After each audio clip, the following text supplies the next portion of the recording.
USL Super League action returns to the nation's capital for a midweek battle between struggling DC Power and Carolina Ascent.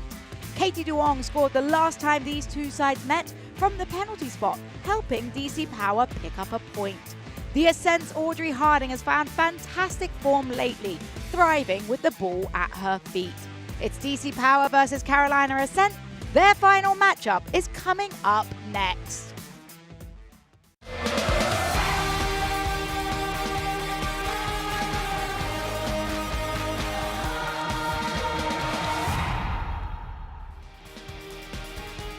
It's Tuesday night soccer from the nation's capital to kick off week 28 in the USL Super League. DC Power host Carolina Ascent as these sides face each other one final time for the inaugural season. Jessica Charman, Hayley Sutton, our entire crew, delighted you're joining us here on Peacock. Now, these sides met 3 times already this season. Twice, Carolina Ascent picked up 3 points. But most recently, Hayley, these teams battled it out in the spring to a thrilling 3-3 draw. Well, if you asked head coach Philip Poole of the Carolina Ascent, he wouldn't tell you it was thrilling. He would say it was disappointing. He said this was a game full of mistakes on both sides of the ball, on both sides of the matchup. He said we learned a lot. This game still haunts us to this day. As for DC, a lot of positives they took away from this one, including getting that point. And this is Gianna Gurley, who has been very, very good so far for DC Power since arriving. 3 goals in 14 appearances, a player that they need to find on the ball in attacking areas. Well, even her presence on the offensive side of the ball for DC has been important. They have scored in every match that she has played in, except for that game against Dallas last week. She is strong in front of the net, and she will put it in the back of the net if you give her an opportunity. Carolina Ascent has been an interesting side to watch this season. Let's rewind to the beginning of the inaugural year where they had a target on their backs, Hayley. They were the side to beat, but it hasn't always been that way lately. Well, I think a lot of people forgot about that 11-game unbeaten streak, right? Then they hit a little bit of adversity when they lost to Tampa, and things have started to pick up for them. You've seen wins in 3 of the last 5 matches. Most importantly, though, Jess, they're starting to score goals. I believe they had 10 goals in the month of March alone. It's come from Mia Corbin, who we'll talk about in a moment, but they have certainly become dangerous offensively. And that's what they've been looking for, goals in dangerous areas. And here is Mia Corbin, who is the reigning player of the month for the USL Super League. And it was an obvious pick with the way she has been playing as of lately. You'll hear us talk about the word confidence a lot throughout this matchup. No one more confident right now than Mia Corbin. And Philip Poole told us actually she's wanted to be in the Golden Boot race for quite some time. It's always been in her bag, but as of late, the confidence in front of net. She can score off the volley, she can score in open space, and most importantly, she puts her team in successful situations. Well, we're going to see Mia Corbin in just a moment on the pitch for this final matchup between DC Power and Carolina Ascent. We mentioned it, 6 goals the last 2 times these teams face each other. Will there be a repeat? Stick with us to find out soon.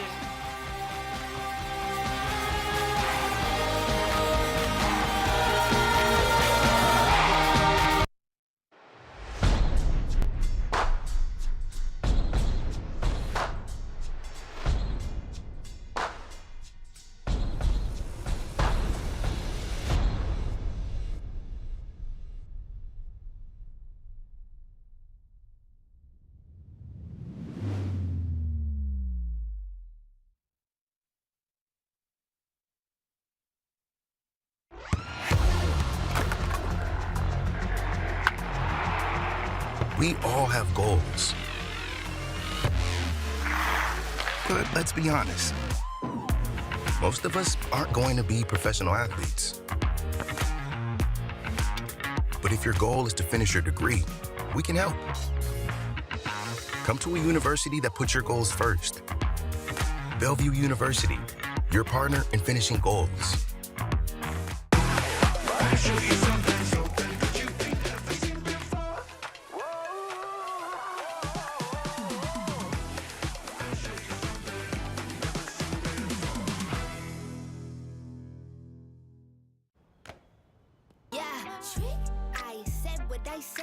I'd rather be famous instead.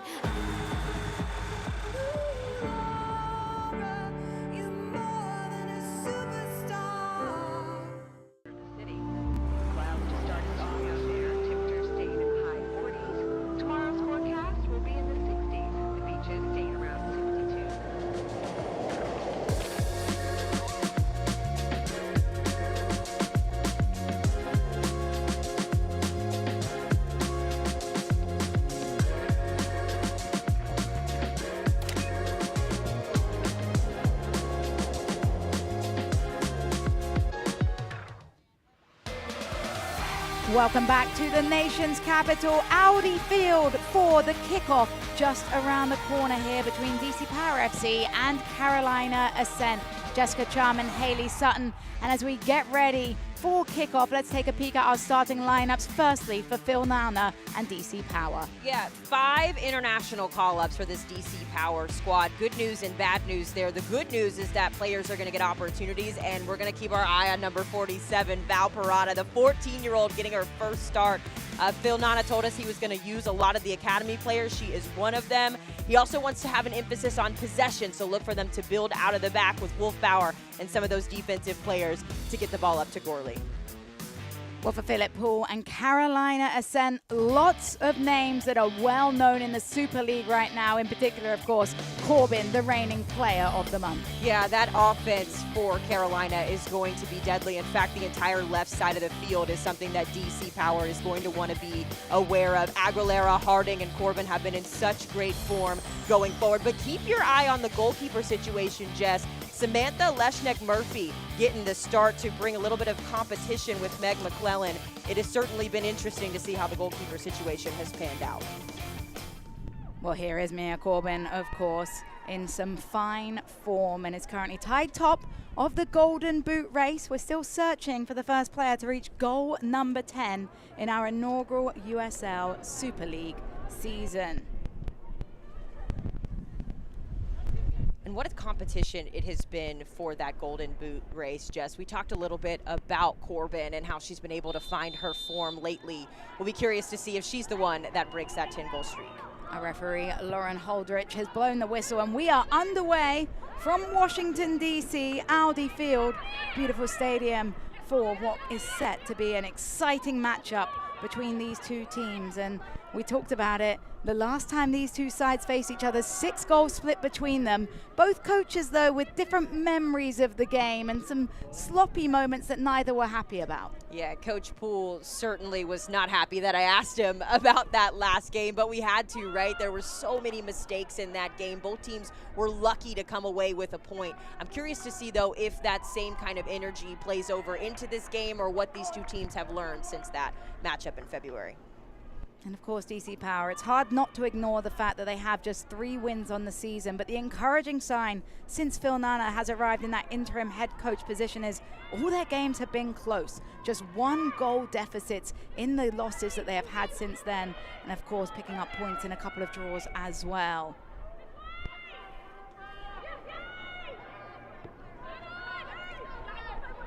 Here's Aguilera. Aguilera scoops this one forward, will be cleared easily by DC Power. Perrotta, a 14-year-old with her first touch on the ball, and she tried to get it back but ran out of real estate far side. What were you doing at 14 years old? Because certainly I was not playing professional soccer as a 14-year-old. It's just incredible, her ability to show her skill and to earn her minutes. It's something Coach Phil Nana told us in our coaches meeting. We'll see a lot more of the academy players. And how very appropriate on Female Empowerment Night here at Audi Field. DC Power doing some great initiatives and talking about inspiring the next generation. Well, what better way to see the next generation than having a 14-year-old academy player playing alongside professional players on the pitch. It's great early experience for her as well, just to get sort of the nerves and the excitement of making a professional debut here. And it's going to carry over, you know, when she starts to make the decision about when she wants to play, where she wants to play college, I should say, and all of that experience. It's really unique that the Super League provides for these young academy players. And there's a look at Perrotta. Doesn't look phased one bit. And Phil Nana has told us time and time again that he wants to give these young players an opportunity, and he has really stood by his words. That's Bagley fighting through one challenge, playing it further forward. Good ball by Bagley. Yango. Cross couldn't find its original target, but it has been recovered. We'll be back to Fitch. Fitch puts in a cross, looking for Gorley over her head. It'll be saved by Yango. Yango with a nice little move to skip through one. Toe pokes it, cleared away at the edge of the 6. Colton. And Yango is offside off the pass from Colton. However, this felt like an encouraging phase of play for DC Power with the ball and the possession. Yeah, this is certainly what we have grown to expect out of DC Power. A beautiful move there from Yango. She gets the nutmeg on the baseline there. But this is what Coach Nana wants to incorporate into his players. A little bit of possession style building and then getting off that shot. He told us that it's important right now that they don't do too much in front of net. They've been too intricate as the games have gone on. He wants them to take advantage of those opportunities and get shots off once the possession has allowed them to do so. Found it interesting in his starting lineup, a couple of changes he made from last week, including starting Emily Colton in this one. She was a half-time substitute for Loza Abera in that game. He felt like Colton stretches back lines a little bit more. And listen, sometimes it's hard playing in that role, right? Where you know that you bring a certain quality to the field, whether that's being a possession player, whether that's being a target player, the goal scorer. It's really challenging, I think, for coaches to sort of break through with players and let them know, hey, this is not a you thing, but we got to put who's best in these roles. And so seeing an opportunity for Emily Colton going into this game, I'm certainly interested to see how much it impacts them going forward.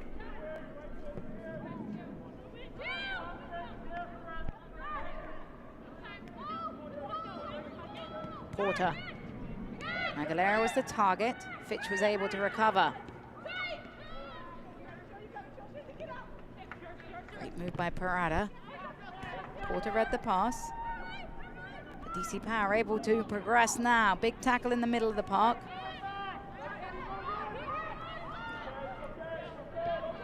Aguilera, time cleared away.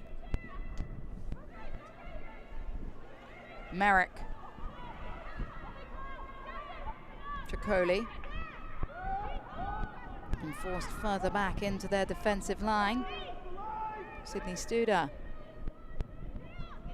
A giveaway. Duong pounces. Duong.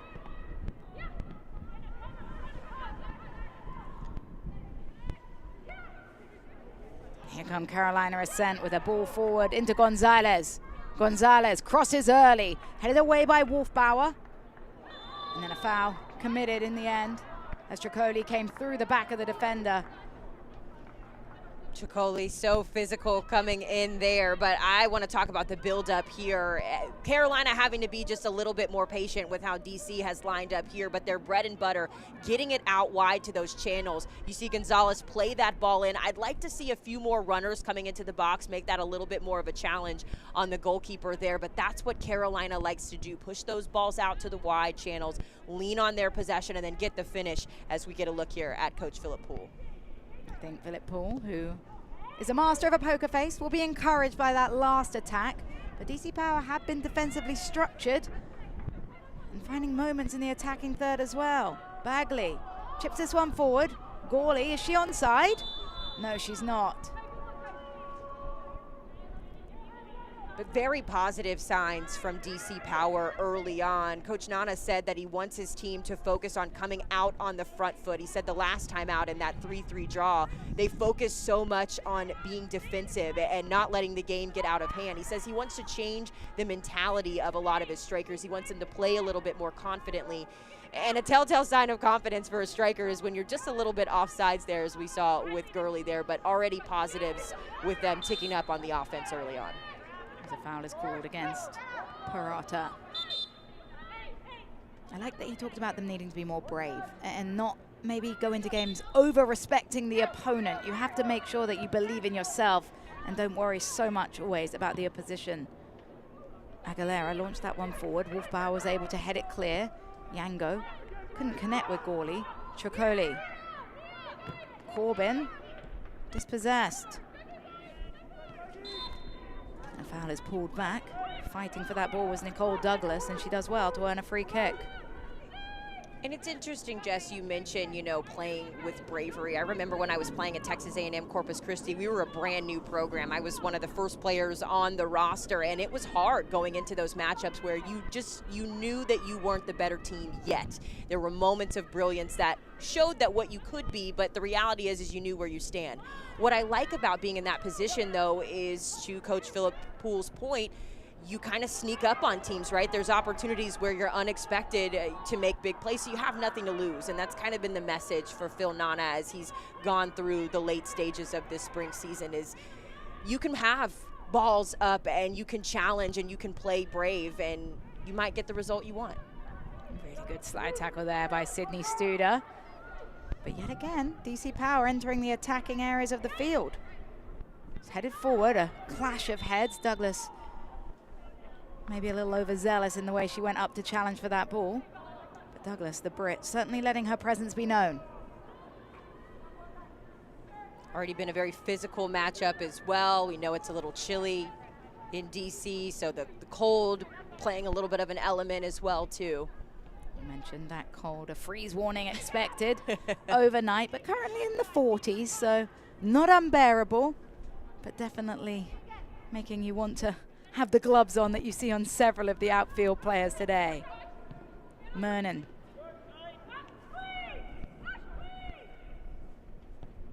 Nice winded move will be left for Merrick. Here comes Merrick, bodies in the box. Merrick tried to cut it back, it was blocked off of Bagley. Colton couldn't pass it forwards. Tricoli taken down by Parker.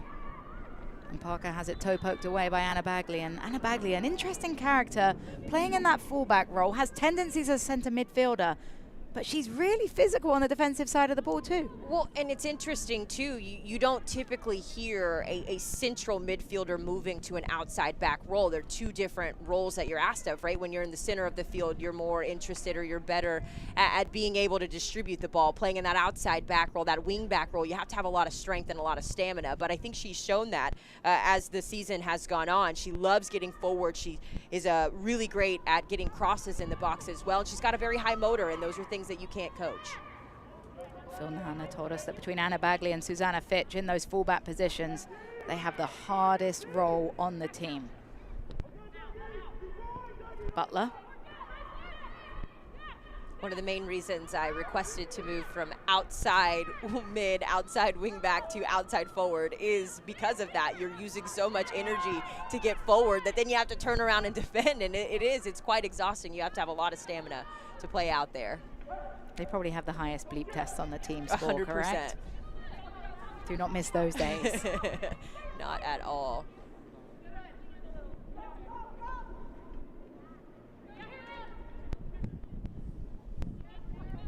Tricoli, back to goal, swarmed by three. Tricoli in a shoulder-to-shoulder with Duong. Duong is able to draw the foul.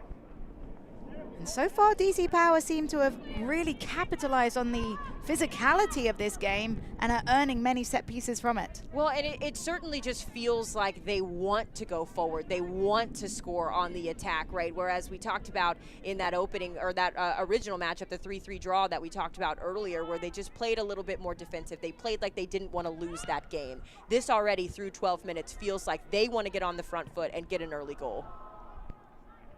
And the volley there just sent over the crossbar. Was Douglas with the strike. An ambitious effort, but you still can't critique her for getting into that area and having a look.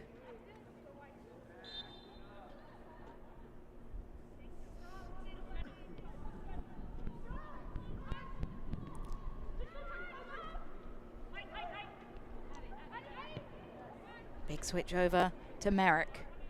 Merrick winding inside and then splitting the pass forwards. Beautiful pass forward. And then she earned back the possession. Merrick couldn't slot it to Parker.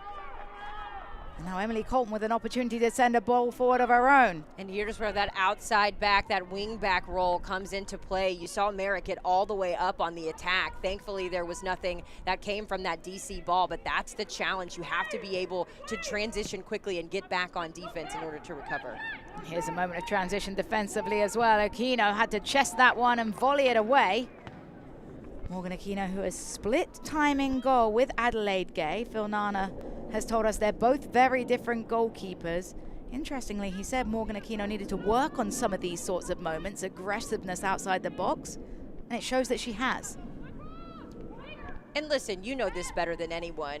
Being a goalkeeper is the hardest position on the field because everyone is trying to beat you, right? And so there's just certain things that it's a little bit more challenging to work on, but kudos to her, you know, putting in the work, getting the start this week. It's been a back and forth competition for both of these goalkeeper situations as well. I think that's the perfect way to put it. Both teams blessed with 2 goalkeepers that can start and that are battling it out.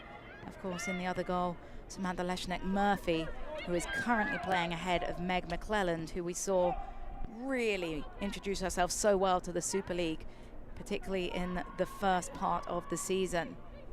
Coach Poole told us that it is a privilege to manage the goalkeeper situation he has right now. He said there's nothing that Megan McClellan was doing that forced her to be benched. It was just that he wanted to bring in some extra competition. He said, I could have just left her back there and we could have been complacent, but that's not how you improve. He says that it's a day-to-day decision on who is going to get the goal, or who's going to get the start in goal, I should say. And so far, Samantha has been a little bit more aggressive, I think, in coming out. She's more comfortable with the ball coming to her hands and getting those clearances. Great move by Corbin to be able to find Audrey Harding. Harding goes for goal. It'll be easily saved by Morgan Aquino.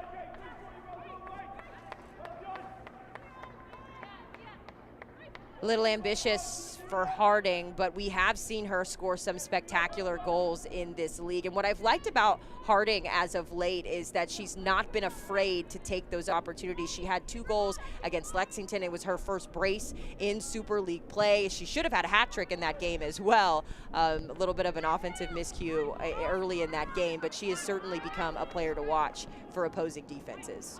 Perotta tried to drive forward. In the end, her pass was blocked away. We've seen a lot of the 14-year-old Val Perotta.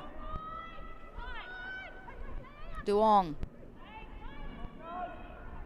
Back to Yango.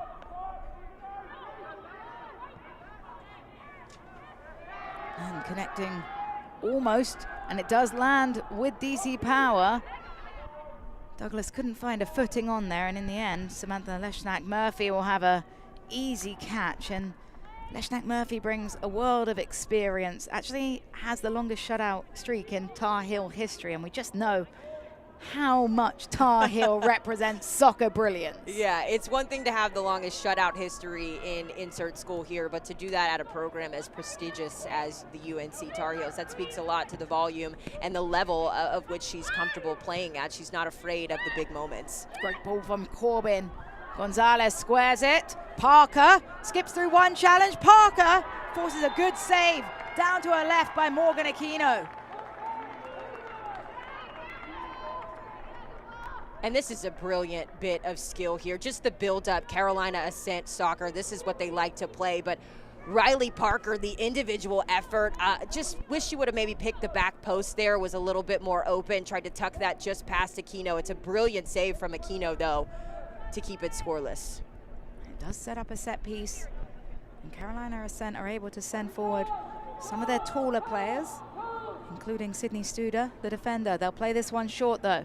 Gonzalez will be hung up towards the edge of the 6, headed down. Jenna Butler with the last touch. Morgan Aquino again, vocal in goal.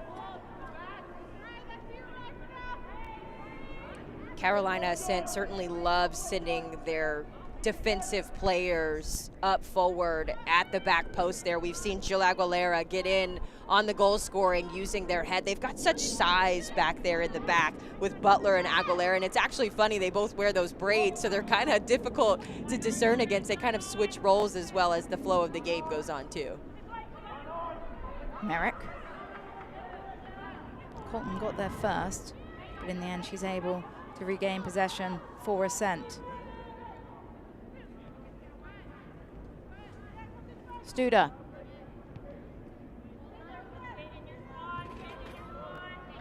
And across to Aguilera. Aguilera picks her head up, drives this ball forwards. Corbin the target. Corbin skipping through a couple challenges into the midfield. Corbin calmly plays across to Merrick. Merrick picks her head up, options in the box. Merrick serves it in. There is the header off of Harding, and just didn't find any sort of connection or target.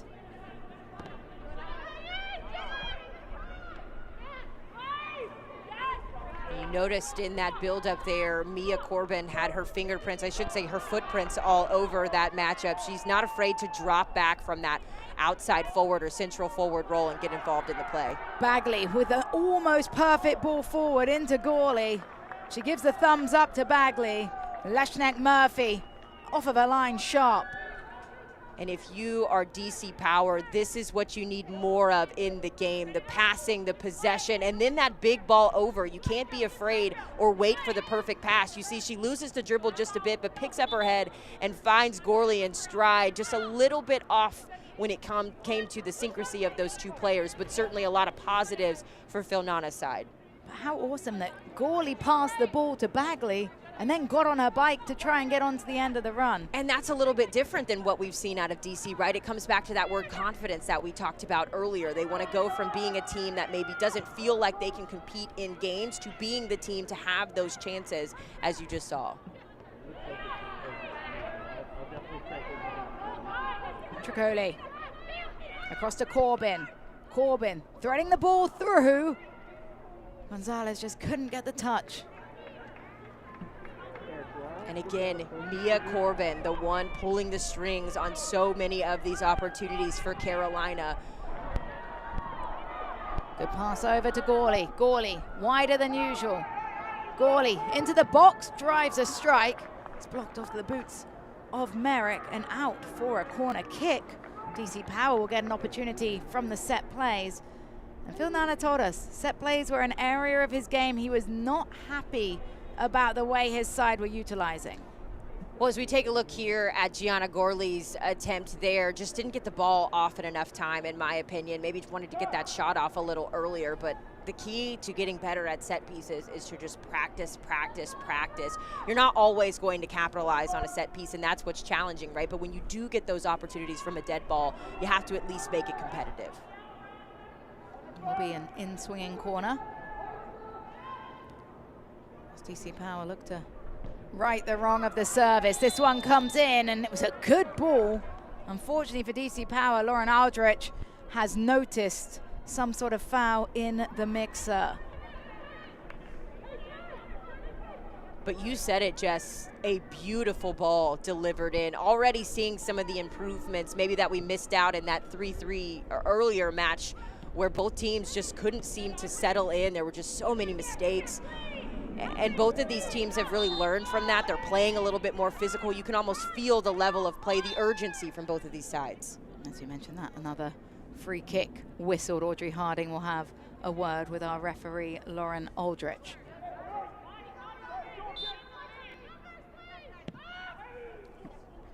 Ball launched in. Wolfbauer sent that into an area. In the end, it fell into the hands of Leshnek Murphy. Select, the official match ball supplier of the USL Super League and many elite leagues throughout Europe. Visit us.select-sport.com for the latest Select products, specials, and more. Select, the player's choice.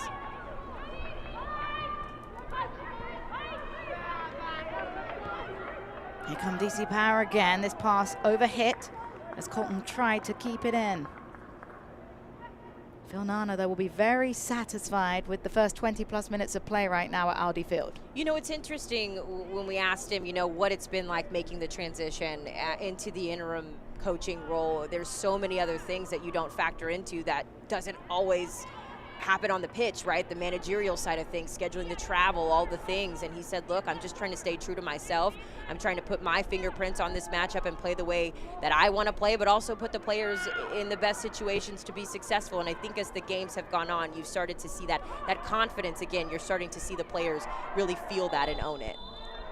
Colton was able to draw a foul. The whistle blows. Addison Merrick, the guilty party, trying to defend herself. It'll set up a sharp angle set piece as we get another look at the contact here. Well, and this has just been a physical battle. Two players going shoulder to shoulder. Unfortunately, I think Merrick has a little more size on Coulter, so unfortunately Coulter hits the floor and Merrick is the one assessed with the foul. But certainly we have seen the physicality early on in this match. The last corner that came in for DC Power went into a dangerous area. The issue for DC was it led to a foul. Let's see what they whip up here. It's a delivery in, headed straight away. Long strike from Duong is blocked. Gonzalez controls and plays her way out of trouble, but plays into trouble of Wolfbauer. Wolfbauer to Bagley. And Colton will find Bagley. Bagley, early cross, lofts it. It's headed away by Studer. And Aguilera just sends it clear.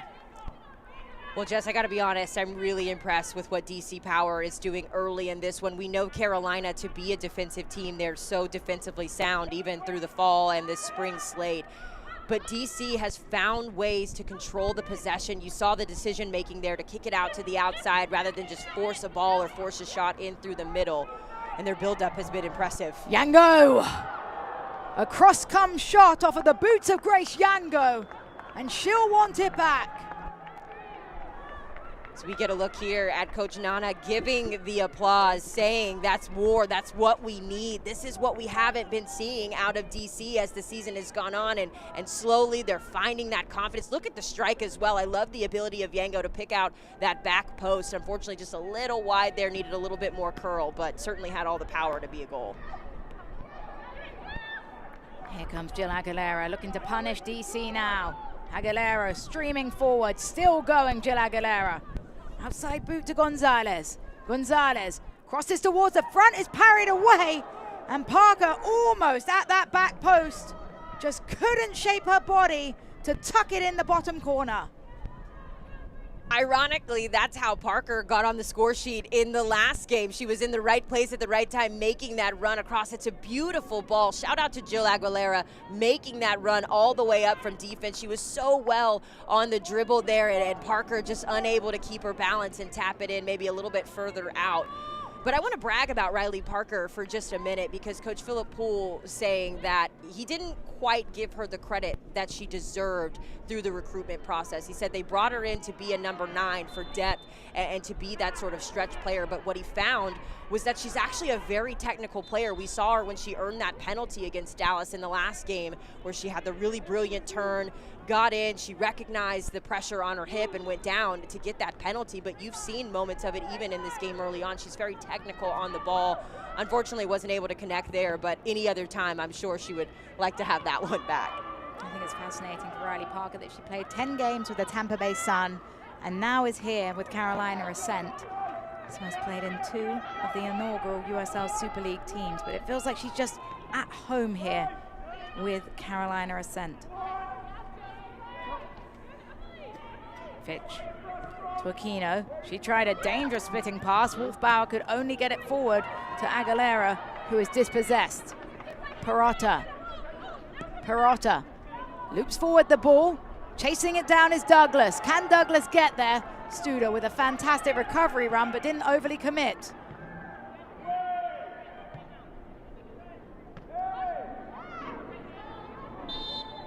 And then a free kick call to the Carolina Ascent. Valentina Perrotta, though, 14 years of age. You would never think it watching her on that field. Well, it's the vision for me, especially on that last build-up there, trying to show off her speed and kind of stay close to the sideline there. But her ability to pick up her head and play that sort of floating ball out, it forced the outside back, who I believe at the time was Jetta Butler, because Aguilera was having to come back from after making that big run. But she floated it up in just the perfect angle. Those are the things that you can't teach at age 14, right? Those are the things that you just have to have in your arsenal, and we're seeing that very early on. Even here, wide open on this far side, calling for the ball, putting herself in position to be effective. And the offside flag is raised against Colton. And it's interesting because a lot of DC Powers players funneled down that left side, I think because of Bagley and the role that she has. But perhaps Phil Nana needs to try and adjust at times to find more of this right-hand channel too. And it'll be amazing if DC Power can find that switch, to your point, because look at how much green grass she has in front of her if she is able to get that switch. I'd like to be able to see her pace of play and her ability to put herself into the mix a little bit more, and that comes with time. Again, we're talking about a 14-year-old making her first ever professional start, so we'll give her a little bit of grace today. Aguilera heads it forward to Harding. Harding, 360 spin, releases it to Corbin. Corbin, back to Aguilera.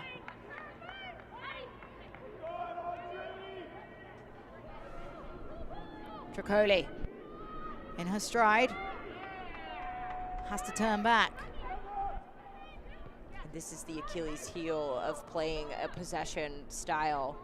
Aguilera chips this one in, and quick off her line, Morgan Aquino with the grab. You get a little bit comfortable as you're dribbling. You know, you want to maintain the possession, but certainly at times you want to be able to find that pass. I think they had the wide open Parker making the run in front. Well, as we approach close to the first half hour, we're getting a look at the statistics, and DC Power, those 4 shots, brave. Unfortunately for Phil Nana's side, they haven't been clinical enough compared to Carolina's opportunities, and the fact that Aquino has been more tested of the 2 goalkeepers. And I think when you see those numbers, if you are Phil Nana, you're encouraged, right? Because to your point from the open earlier, they've been finding ways to keep these games close. And in order to do that, you have to be brave. You have to take the shots and have those attempts. And I think as this game goes on, we've sort of seen DC Power be more of a second half team. They like to go into the locker room and make their adjustments. And so I think as they settle into this match, we'll see a little bit more of that as the break gets closer. A long ball forwards. Gawley chases. Leshnak Murphy off her line, and she can't keep it in play, just sails it into the seats. Every Wednesday, listen to USL Super League Game Week, a deep dive into all things Super League with host Marion Crowder and Anna Whitty. Follow along all season long on the SiriusXM app.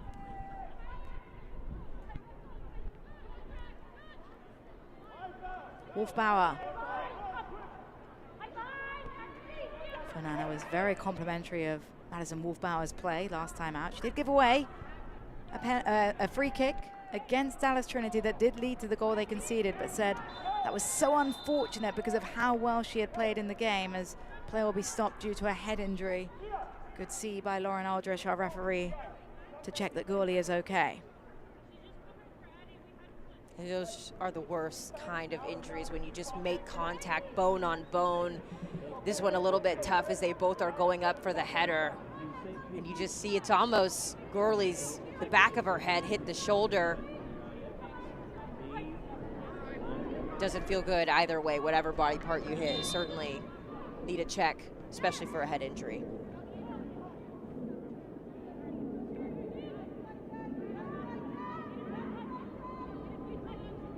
Back underway, final quarter hour of the first half here from Audi Field. Jessica Charman, Haley Sutton, our entire crew. Glad you're joining us on Peacock.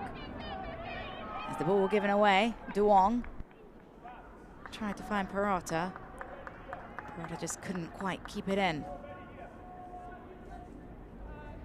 A lot of what we've seen out of DC Power in this first half as well, you're noticing they're putting a lot of high pressure on that Carolina back line. Just then they put a lot of pressure on Leshnak Murphy and were able to get the turnover. Unfortunately, the 14-year-old was not able to corral that pass, but positive signs all across for DC Power early in this game.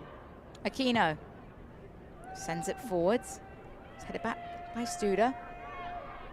Bagley couldn't quite control cleanly, but Moonen is able to help her out.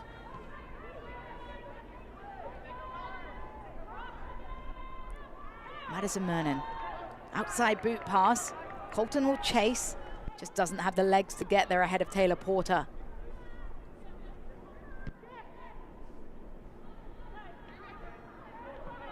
Jill Aguilera. Heavy touch from Aguilera. Duong puts her foot in. Douglas trying to get it to settle down. Yango does. Grace Yango loses her footing. Douglas recovers. Gawley! Gawley! Straight into the legs of Leshnak Murphy. Wouldn't have counted anyway. But DC Power cooking in the final third. And Gurley is hanging so tight to this Carolina back line. You see it there. She goes just a little too early and she doesn't reposition herself to get back onside. But you can tell what DC is trying to do. They're really focused on that high pressure and forcing the turnover on Carolina. And then it's almost like their players are swarming to the ball, trying to get something going. And then, of course, feeding their high player in Gurley.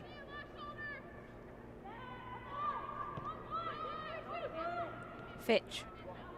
Fitch has been pinned back a little bit more than usual in this game. We mentioned Bagley a lot getting forward. Haven't seen so much of Susanna Fitch in the attacking areas from her fullback position. Yeah, I just feel like the run of play and the game hasn't quite been on that right side. To your point earlier of trying to get Val Peralta more involved in the game, a lot of what we've seen has come from the left side. She has had to also hang back a little bit because of how much Aguilera likes to get forward in that entire left side of the Carolina attack. Gonzalez couldn't get through the strength of Duong, and it's played forward to Douglas. Gorley deflected. Wolfbauer steps out and is able to spread it wide. One-time ball over the top. That time Gorley might have been onside, but didn't have the legs to get there. Sydney Studer able to knock it back to Leshnak Murphy.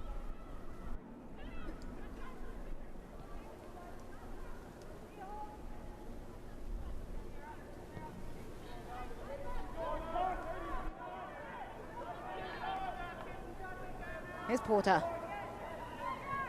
Great move by Parker. Ball drops backwards. Porter this time. And Tricoli called for a free kick.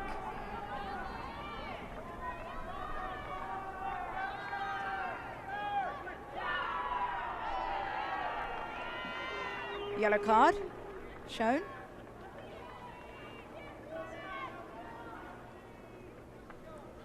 It's Sarah Tricoli in the book for a yellow card. So we get another look at the contact that drew and maybe hear more about persistent infringement.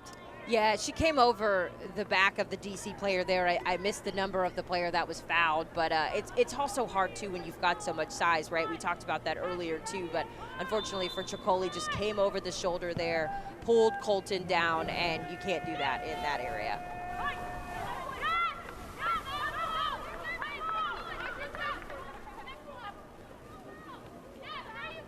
Aguilera's throw went straight to Peralta.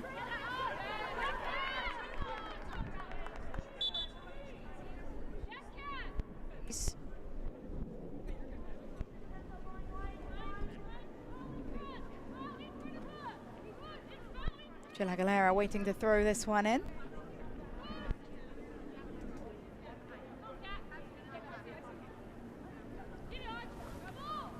Aguilera. Saw that one blocked. Tricoli picks it up to Corbin. Tricoli. Spinning is Harding. Harding winding up for the strike. Straight into the hands of Morgan Aquino. But if there's one player that isn't trigger happy, Audrey Harding is not afraid to pull that trigger. Boy, does she love putting shots on net. She is not ever afraid to take a shot, no matter where she is on the pitch. Coach Poole told us that it's quite a boring answer when it comes to why she's been able to be so influential. But if you remember, Jess, that he told us that actually something that impresses him about her is not just her offense, but it's her defense, right? Her ability to turn around and recover and win chances and help her team stay in strong positions as well, even when she's not on the ball. I think you just saw that moment of Audrey Harding right there on your screen as she sprinted back to get on the defensive side of the ball for the throw-in. Forwards also have to be able to defend in the modern game. As much as we hate it, we've got to get back and help our team out on defense. Otherwise your goalkeeper will yell at you. That's true. May have yelled at a forward or two in my time. Spitting pass. Peralta gets on the end of it.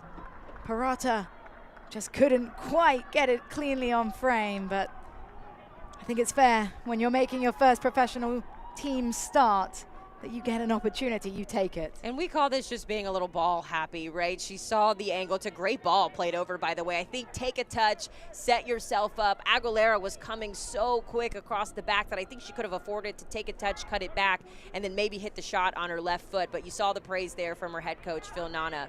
Good thing so far for Peralta in this first half. And again, what a nice feeling to have when you're an academy player, when you see your coach follows through and will give young players opportunities. He said that a lot of the young players had impressed him and that he expected to see them earn some heavy minutes.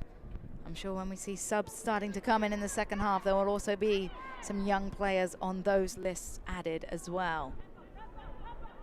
And sometimes you need that in the game of football, right? It's not always about the players, the same starting 11 that you put out each and every week. Sometimes it's just about a vibe change, or a certain player brings a certain aspect to a game that matches up a little bit better. And sometimes it's the surprise factor, right? I don't know that anyone is expecting a 14-year-old to come out and be an impact player, but we saw that in Dallas with Celie Strawn, how impactful she's been for the Trinity going forward. So it's just been, like we talked about earlier, it's so nice just to see these players get this opportunity, especially for their future and the development of the game.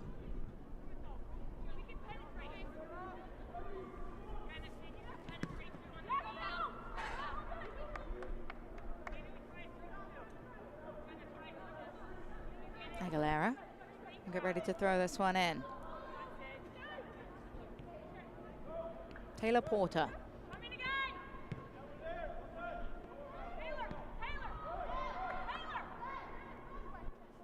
Butler. Jenna Butler drives it. It's cushioned down by Harding. Harding looking to turn now and lay it off with a beautiful switch forward. Merrick streaming forward. Merrick skips through the first challenge. In the end, a great tackle for DC Power is met by a huge roar from the Audi Stadium fan base. Audi Field, such a fantastic venue for these teams to get to play on. Phil Nana speaks about the professional environment and how grateful he feels and how excited this team is to get to play in an atmosphere and an environment like this. And it's so important to have that exposure for the women's game. We've talked about this time and time again on the Super League broadcast, just to see the growth as the league has gone on. I was telling you before, I was in Tampa for Women's Final Four, and while I was at the airport, they had an entire setup of the Tampa Bay Sun gear at the airport. And so it just goes to show you how much people are investing in this league and the visibility that we've been able to see just through the inaugural season. Of course, we do now know the dates for the inaugural season playoffs. June 7th will be the semifinals, and then the final June 14th. Not too long to go now. It's go time, particularly for those teams in and around the top 4 spots. Carolina Ascent well aware that every single point is vital to make sure they push. And with the fans down in Carolina, they would love to be able to host. So much parity in this league as well. We've seen that top spot flip-flop between, what, 3 or 4 teams as the season has gone on. Dallas right now holding on to the top spot, but if Carolina picks up a win today, they then go back to the top of the table, and you have to factor in Fort Lauderdale as well, too. Parker has Corbin in the box, squares it to Corbin, ends up falling. And the offside flag is raised. Gonzalez couldn't quite sort her footwork out, and she would have been offside anyway. Coach Poole told us that Mia Corbin can point out all of the goals that she has missed. Those are the ones that stick with her more than the goals she's able to score. Again, you see her in the build-up here. She sets up that initial play, and then she carries over her run. I think her footwork, she just wasn't quite settled in, couldn't quite get on top of it the way she wanted to. It hit the bottom of her cleat, so she wasn't able to make that connection. And then, of course, Gonzalez ends up being offside. But that's what makes Corbin so dangerous, is she's not just a goal scorer. She has no problem dropping all the way back into the midfield, sometimes even into the defense. And she usually starts those plays and then continues her run into the box. She puts herself in dangerous situations, typically a little bit more clinical than that. And as I mentioned, she'll probably want that one back. An awkward collision in the middle of the park there as Tricoli fell on top of Yango. Corbin, an absolutely sensational player, and as we've mentioned, there still hasn't been a player in the USL Super League to get to goal number 10. Mia Corbin has an opportunity with this midweek game to do it before anybody else if she can find a goal today.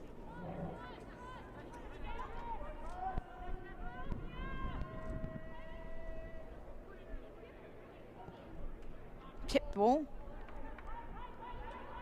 Taken down. And square to Corbin.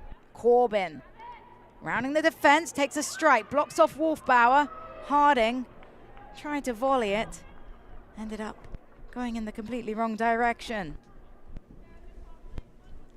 Harding again just trying to get any and every opportunity she can on net. Right idea, just didn't quite have the finesse there. A lot of power in that shot. But it's certainly impressive just to see a player who is not only afraid to take shots, but is so clinical on the ball. We've seen her dribbling ability on display here, her vision and her ability to switch the point of attack and see her teammates streaking on opposite sides. She really is the complete player. And to add into it, she has size as well, too. She's very tall, very strong. You can always see her on the pitch. She's a great target player for Carolina to work through. Aguilera trying to get around the 14-year-old. And it's Fitch. Perrotta chipped down by 3. No foul there, according to our referee. Aguilera takes the throw in fast. Duong is getting tugged by Tricoli, who needs to be smart. She's on that yellow card caution. And to that point, we still haven't seen a red card in Super League play this year, so it would certainly be interesting if we got to see our first one today. We don't want it. We want a full-strength squad for the 90+, but something to keep in mind. Out of all of the historical firsts, that would be probably the one that nobody wants.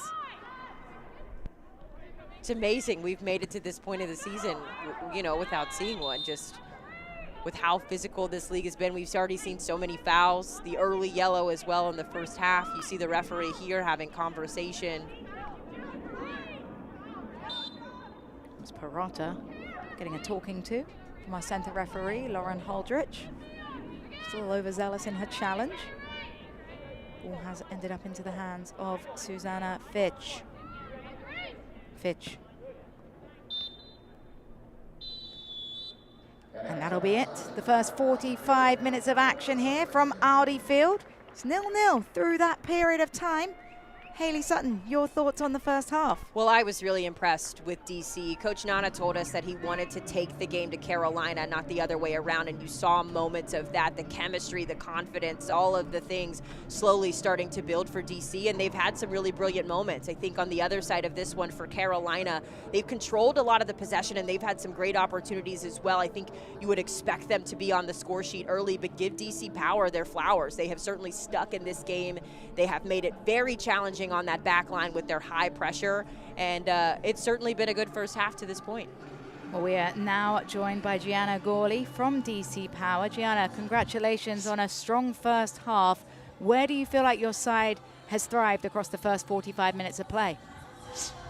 Yeah, I think we've done really well on that back side, or the left side with Anna Bagley.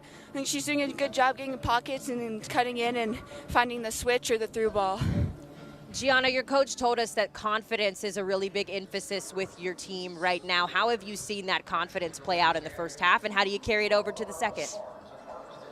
Yeah, I always say this in every interview, but we always keep believing, we keep fighting for each other, and I know the results aren't coming, but yeah, coming into the game, that was our plan, just play our game, trust our instincts, and I think we did that, and got to keep it going for the second half to get some points. Well, Gianna Gawley, thank you so much for your time. Good luck in the second half of action. Yeah, thank you.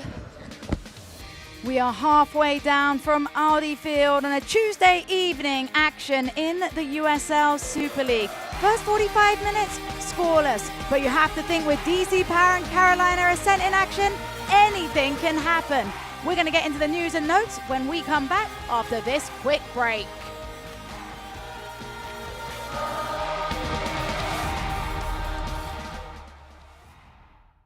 Success doesn't come easy. It takes grit, hustle, and relentless effort. Every step forward brings you closer to greatness. This is your moment. Elevate your game. El Jimador Spiked Bebidas. Woman defending. Ramirez is in behind the keeper and scores! Marley Canales with the shot!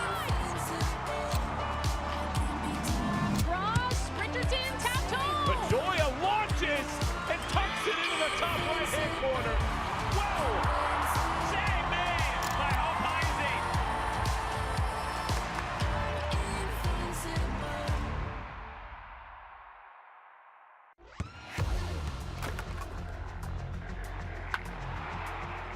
We all have goals. But let's be honest. Most of us aren't going to be professional athletes. But if your goal is to finish your degree, we can help. Come to a university that puts your goals first. Bellevue University, your partner in finishing goals.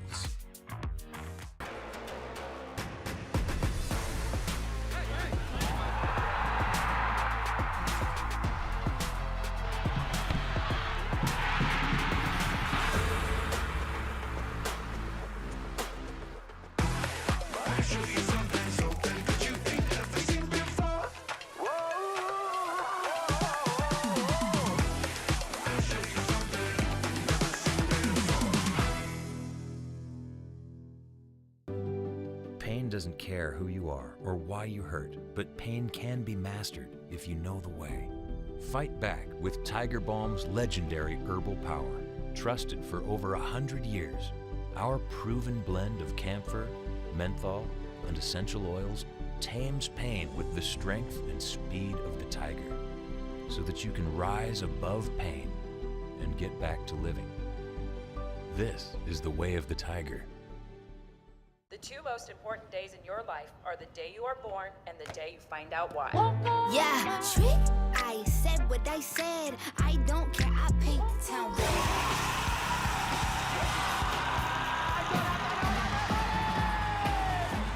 If you can survive this, it's going to make the whole story that much better. The bright horses have broken free from the fields.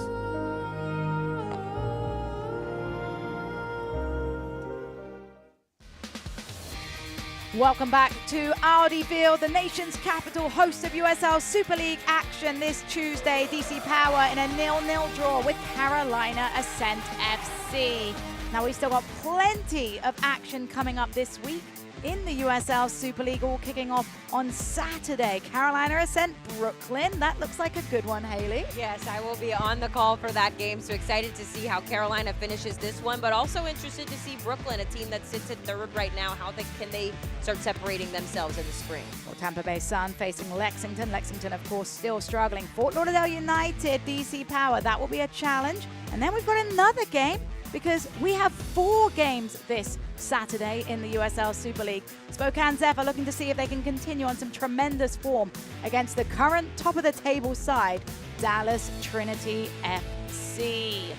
We've also got news and notes from around the league, because everything's happening in the USL Super League.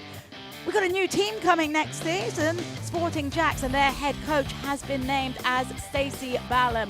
March's MVP, we've seen her already tonight in Mia Corbin, a fantastic player. But we're excited too about the international call-ups, Haley. Certainly excited to see 17 Super League players called up to represent 15 different countries. We've seen this league grow. We've seen the players establish themselves a little bit more, and now they're being rewarded on the international stage. Well, we've still got so much coming up here during our halftime break. It's 0-0 right now between Carolina Ascent and DC Power, but we're going to take a look at how we got here. Highlights coming up after this.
scoreless through the first 45 minutes from a chilly Audi field. DC Power 0, Carolina Ascent 0. But don't worry, everybody, there were some highlights. Jessica Chum and Haley Sutton, let's take a look at the brightest moments of that first 45 minutes, and Carolina Ascent with some nice connectivity in the attacking third. Yeah, no surprise. It's Audrey Harding getting an early shot off. We've seen her be really effective in front of net, never afraid to take a shot. Morgan Aquino able to make the easy save. Well, in the 17th minute, it was more attacking play and connectivity from Carolina Ascent. And Mia Corbin, it's a beautiful ball laid in here. You just see the teamwork and the chemistry out of Carolina. Riley Parker makes the cut. She does the hard work, but then on the finish, just puts it in the position for Aquino to make another big save. Morgan Aquino was pretty busy in goal across that first 45, but DC Power playing brave and making things happen in their own attacking areas. They were so effective on the high press, and shout out to Grace Yango there on the attack. Just a little bit wide there, but she's been so effective at disrupting. And then on the other side here, Carolina again pushing it out to the wide channels. I love this ball played in as well. And ultimately Parker again not able to put it in to the back of the net. But will it be chance number 3 for Riley Parker in the second half? Who knows with a player of that caliber? As we take a look at our halftime stats, Carolina Ascent, of course, shading it in terms of possession, shots, and shots on target. But DC Power, a side that has struggled in the attacking third consistently, creating 5 shots encouraging? I would say the shots are encouraging. Even more encouraging, though, is the possession. They've held on to 44%. Yes, Carolina has got the nod there, but they have done a really great job of holding on to the ball, waiting for the right moment for their setup passes, and then again, not afraid to take those opportunities in front of net. Well, in a 0-0 scoreline, absolutely anything can happen. We've still got 45 minutes of action, and it's coming up next. Stick with us here on Peacock.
DC Power on substitution to begin the second half, leading the match number 11.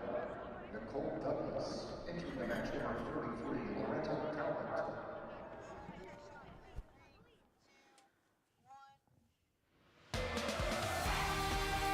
Welcome back to Audi Field. USL Super League midweek action. DC Power and Carolina Ascent scoreless through the first 45. Jessica Sherman, Haley Sutton, our entire crew delighted you're here with us as we get ready for the second 45. Referee Lauren Aldrich ready to get us underway.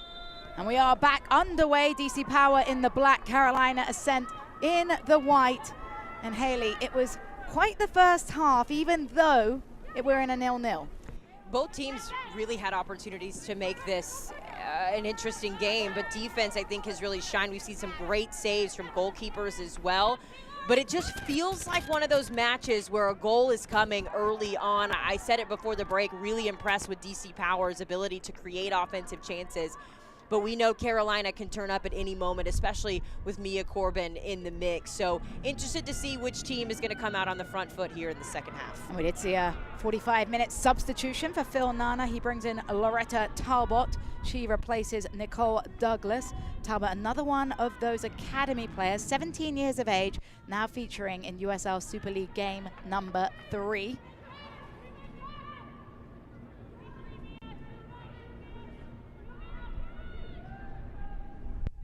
Be a throw-in for Finch.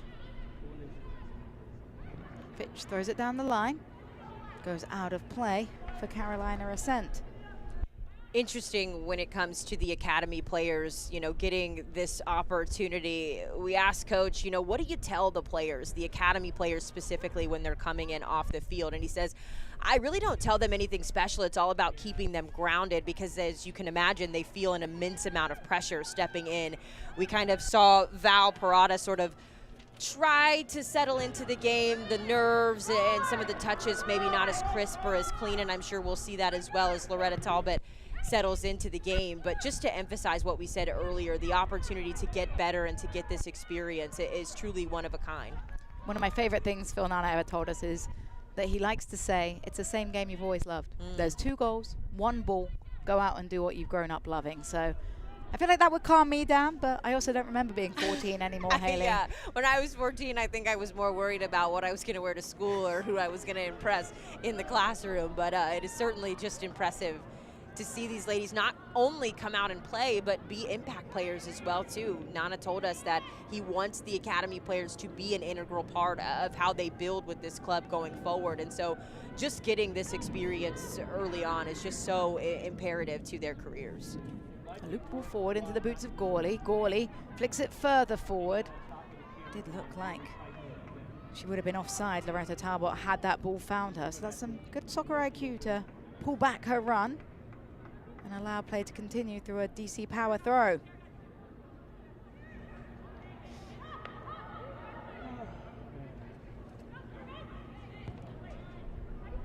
Serving. Was looking for Bagley on the back post. Bagley will spin. Beautiful move by Bagley to find Colton. Emily Colton into the 18. Colton drags the cross. Gawley tried the intricate flick. In the end, it goes out of play. And I love the creativity there from Gawley, but man, sometimes you have to take an opportunity at face value. This is a beautiful turn from Bagley, and we talked about her individual effort on the ball. Colton's ability to pick out the pass, and right there, you just have to get a touch. I know she was kind of stuck there on her heels, wasn't able to get the contact she wanted. But sometimes the fancy moves and the tricks will let you down like we saw in that moment. Better simple and in the net than a highlight reel over the crossbar. Exactly. Just get those touches out. And, you know, going back to Riley Parker's goal against Dallas, that's sort of how it came. You know, she wasn't set up. She was in the right place, but she was still sort of making her run. The timing was off, and she was just able to just get something on it. And sometimes when you're in the right place in the right time, those little touches are what end up being the difference. Yango knocked it up to Gawley. Gawley back to goal, splits 2 defenders. Beautifully done. Is she taken out? Referee says no foul there. Play on. Ascent will play on.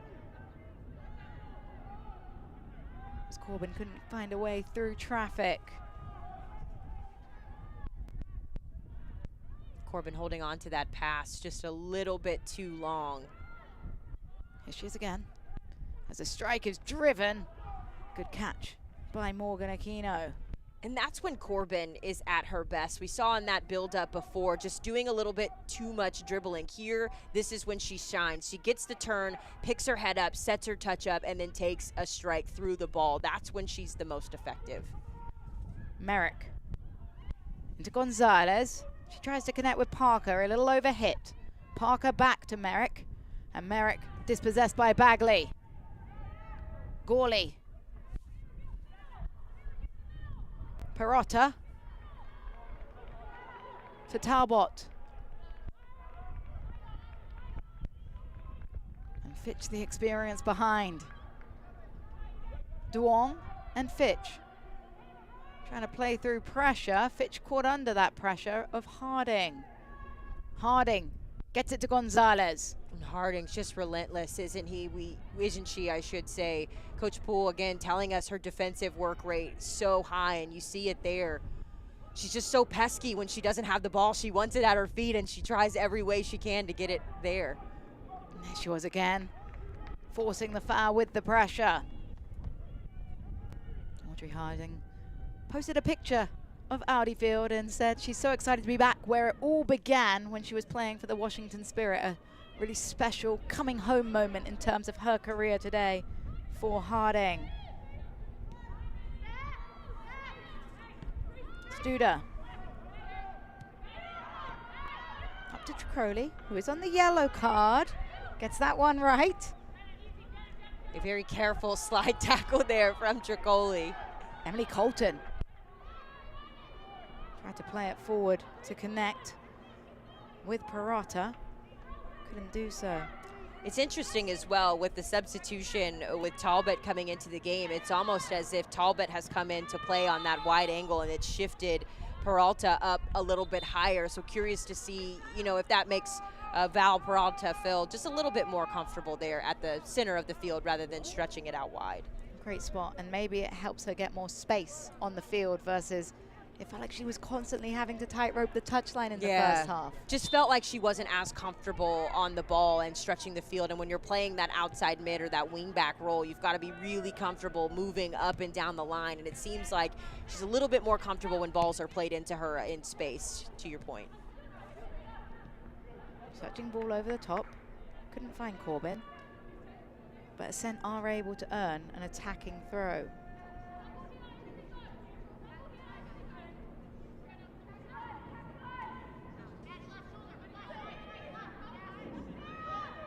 Addison Merrick.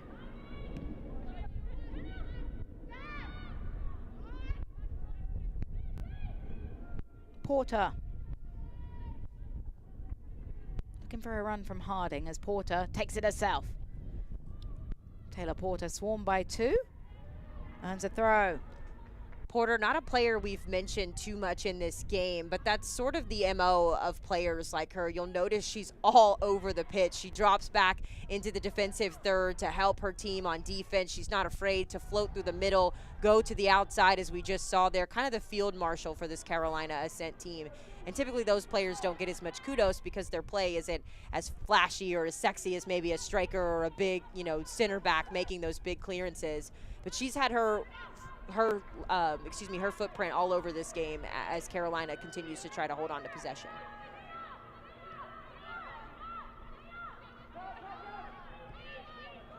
Mernon. Couldn't find the pass. And DeWong knocks it off Merrick's boots to earn a DC power throw. Nice little dummy by Duong, Katie Duong. Magic. Finds Gawley, and that one offside again. You're a forward, Haley. How does Gianna Gawley find the patience to wait on those? It's hard because you're waiting for that right moment, and I think what's difficult is that she's playing that high center forward role here. She's just a little too eager. You have to be able to take a peek over your shoulder, recognize where the furthest defender is, and I think she's just had a little bit difficulty there of being consistent there. So I think dropping back a little bit more and then an explosive run forward will sort of help her with that timing, because right now it's almost like she's waiting, and by the time the ball or the pass has come in, she's already offside. Merrick trying to get through the patient defense of Bagley. Gawley has dropped further deeper this time. Gawley back to goal to Bagley. Bagley to Yango. And then Gawley just can't get on the end of Yango's pass. I think she was a little bit tired after dropping back and just wasn't able to make the recovery, especially from that previous offside call. I would almost love to see her play in more of an attacking center mid role as opposed to that high, you know, center target forward. It just seems like it would help her with her timing a little bit. It gives her a little bit more green grass in front of her to make those runs. And I think too, what we've seen as this game goes on is she's got really great field vision and she's got a nose for the goal. I just think that the lines are too tight, especially with Carolina playing so high, so defensively. And I think that's the biggest part in terms of the opponent. Carolina Ascent so disciplined, well connected in their back line and patient with holding that offside trap. Sydney Studer to Leshnak Murphy. Hasn't been credited with a save so far tonight. Corbin. Miscue out the back. Wolfbauer will recover. Wolfbauer wants to swoop it out under a little bit of pressure.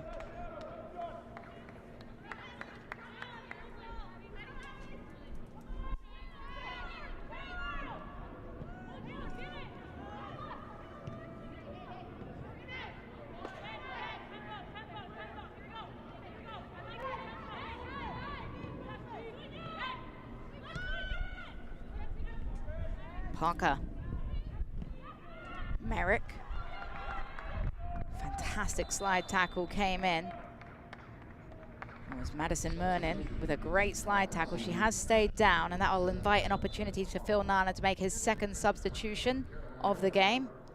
He is bringing in Carrie Helfrich. Carrie Helfrich, the U17 international with the US Youth national team, 5 caps and 1 goal. She replaces Valentina Perrotta. Now, it is an interesting decision to take off of Perrotta, but we see her a little bit dejected in the technical area. She's been taken off, but I think for a first start, Valentina Perrotta has just done herself very proud. Listen, she had a lot of energy in that first half, and that's what's important, right? Is sort of knocking the rust off, getting comfortable with being on the field. Didn't play as clean as I'm sure she wanted, but again, we've been talking about it. She's doing things that 14-year-olds typically don't do, and this experience is going to pay dividends down the stretch. I also think it's interesting, too, to see the academy on academy substitution. Phil Nana told us that we should get used to seeing his academy players, and he's living up to it. So it just seems like the right time to make that substitution. We got a good showing from Peralta. Now let's see what Helfrich can do in this second half. And I feel like if you're a young player in the DC, Washington area, what a great moment it is to think about, this is where I want to grow up playing soccer because I'm going to get opportunities if I develop and put the right work rate in. A couple of awkward bounces, end up with Colton. Colton trying to get round Studer. Emily Colton winding onto that right boot, couldn't get a shot off. Dirty work from Porter as a strike comes in from Duong. Fairly comfortable for Leshnak. Tricoli spins. Gonzalez. Across to Ripley Parker. Riley Parker. Parker. Cross is deflected and then it's put into the back of the net.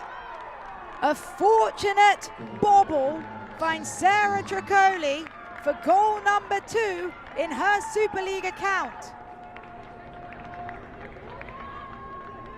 A series of unfortunate events for DC Power has been the season theme, but Carolina Ascent capitalize. Well, you knew a goal was coming in this game. It was building. It's a good bit of individuals still there from Catherine Gonzalez. Riley Parker, again, so good on this outside. I think actually she was looking for Mia Corbin there, put the power and the pace in there, but that's the importance of having your trailing players in. Tricoli was making that run through the middle of the box. She saw the deflection come through and then put her boot right through it. The reaction, the nutmeg there of Morgan Aquino, it kind of stinks for DC on the other side of this one because they've been building and working so hard. But if you're Carolina, again, capitalizing on those mistakes. That's something that they learned from that 3-3 draw earlier in the season. So to see that happen again and them take advantage of it, it's good on Carolina. Sarah Tricoli loves scoring against DC Power. Her first goal came in that 3-3 draw earlier on in the spring season. Let's see how DC Power are able to respond, though. That was some good work on the far side by Loretta Talbot. Couldn't earn a corner kick. If you're Phil Nana, Haley, how now do you get your team back up after conceding a goal? Well, I think it's the positives, right? You keep that positive reinforcement. You let them know that, you know, you've got to stay locked in. You've got to be still in this match. I think you take away from the fact that you hung with Carolina early in this game, and the opportunities have come offensively. But you also have to emphasize that when you get those chances in front of net, we're at the point where we're at the 61st minute. You can't afford to miss. So just keeping them confident, that's been the word of the season for DC, keeping that confidence high and keeping the shots going. And the other encouragement, of course, is that it's a one-goal game, and that has been the theme of DC Power's spring. They have kept games close, but now they want to go better than close. They want to be able to find a way to equalize. But Carolina Ascent will not take their foot off the gas. Gonzalez is able to push it forward to Parker. Parker has the overlap, instead finds Gonzalez central. Back to Tricoli, fresh off that goal. Gonzalez. And Tricoli again. Corbin to Parker. And wide to Merrick. Merrick, high ooping cross. Audrey Harding just can't control it at the edge of the 6. I think she was surprised that that ball came through. I think it went through her legs. I don't know that she was expecting it to sneak through, but this is what makes Carolina dangerous. Just as much as you want DC to play with confidence, Carolina plays with a confidence of their own. Riley Parker's ability to get this ball out to Merrick, and it's a beautiful ball delivered across. Again, Harding just on that back post, not quite ready for it to sneak all the way back to her. Has stayed in Carolina Ascent territory, but they weren't able to play out of that throw. Gawley will chase. Merrick will receive. Addison Merrick. Early cross into Yango. Falls to Parker. Riley Parker. Tricoli. Chips it. Aquino will come to grab.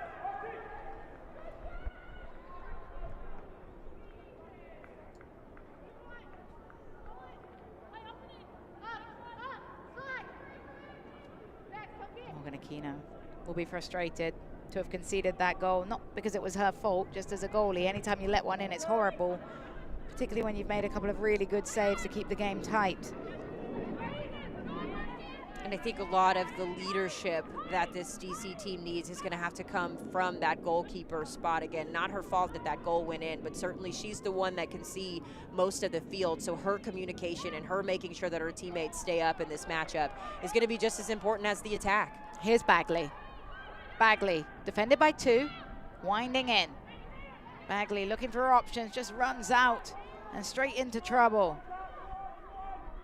Look at the hustle from Gonzalez, but Fitch able to see it out. And that's been the difficulty with the DC attack that Coach Phil Nana talked to us about. He said a lot of times we're just waiting for that perfect pass in the attacking third. And as we know in football, you're not always going to get that attempt. We see another ball go just long for Coulter, who's played significant minutes, but he said, I really want the girls to get to a point where they just feel confident pinging the ball around, not having to wait for that perfect passing channel or that perfect weighted ball. Sometimes you just have to get in the flow of the game and sort of let it come to you, and they've struggled with that, I think, in the second half. The word he used was flow state. He wants his players to get into the mind of flow state where they're thinking about nothing and just expressing themselves, as Gawley expresses herself here with a good-looking cross. Leshnek Murphy equal to it.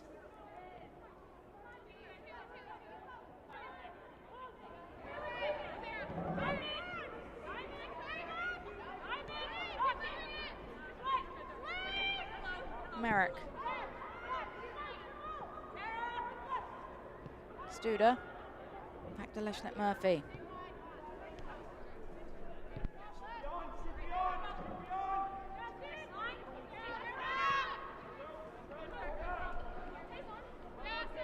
Tricoli.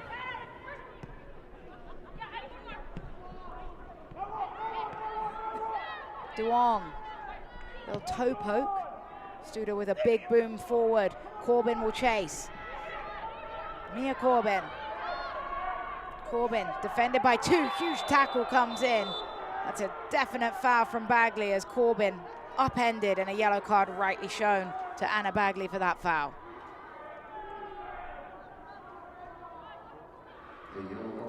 Corbin just teeing the line on the penalty box there, and you see Bagley come straight through. No surprise that that is an instant yellow card. Just way too physical, didn't get a touch on the ball at all. That one will frustrate Phil Nana, who told us about decision making and fouls in dangerous areas. As much as any time Mia Corbin's on the ball, Haley, she's dangerous. There's a time and a place for that kind of tackle. Yeah, you definitely have to be smart about it, because look where it puts them. It's essentially a corner kick scooted in here. You've got numbers in the box, a perfectly floated pass, and then you're looking at potentially 2-0 on the score sheet. So not the right decision there, especially when there was already pressure from her teammate. Bagley didn't need to come in and make that physical of a challenge. It's Jill Aguilera that stands over this set piece. Aguilera serves it in. Header away off of Bagley, still alive. And in the end, the flag is raised. An encouraging set piece, but at the end of the day, unable to get that final connection. We've seen Carolina have success on similar set pieces as the season has gone on. That there, they just weren't able to bring down that second headed ball. Wolfbauer launches it up to Gawley. Gawley doesn't get there ahead of Studer. Great 1-2 passes, beautiful from Carolina Ascent. Corbin has it, falls to Parker. Drops to Gonzalez. Further across to Porter. Gonzalez. Bodies flooding forward for Carolina Ascent, but a whiff in the end from Aguilera. Great defensive effort for DC. I know that was a challenge as Carolina was pinging the ball around, as we see a foul called on the previous chance, but goodness, this is beautiful soccer from Carolina. We talked about the high pressure from DC. How about the Ascent? 1-2, pinging it around. Mia Corbin with the strength there to try and hold off on it. I wish Riley Parker would have pulled the trigger there. I think they would have had a good opportunity. She maybe could have caught Aquino off the line. But man, the patience that Carolina is showing here. And then we get a look at the foul. Sydney Studer coming through. But that's what makes Carolina dangerous. It's almost like, you know, in the Premier League when you're watching and there, or even in Spanish soccer where it's the 1-2, the tiki-taka style of soccer, they're pinging it around. Really great effort there from Carolina. It was beautiful, beautiful to watch there. Philip Paul will be very happy with that last phase of play from Carolina Ascent, but Phil Nana can be happy too with the way that his players handled the adversity of that quick ball movement. An awkward bobble, Gonzalez. Couldn't put enough on the pass into Corbin. A giveaway though, falls to Harding. Parker. Let it drift across her body. Parker to Tricoli. Has the Ohms' only goal so far, went down a little easy. Here come DC Power. Gawley, can she get there? No, she can't. And you just heard the groans from the crowd here at Audi Field as Gawley just didn't have the energy to get there. Well, Coach Nana has talked about not being able to put together a solid 90 minutes across all of play. He says some things go right, other things just haven't been there. And I think while we've seen the moments of brilliance that he talks so openly about, I think too you're seeing that this team is just, it's missing that one thing, right? They need that one more piece that's going to help them sort of solidify and play a little bit more confidently. Wolfbauer able to play through that pressure. Yango. Mernon. And all the way back to Aquino in goal. Does feel like Power have responded very well to conceding that goal. A 59th game leader right now for the Ascent, courtesy of Sarah Tricoli.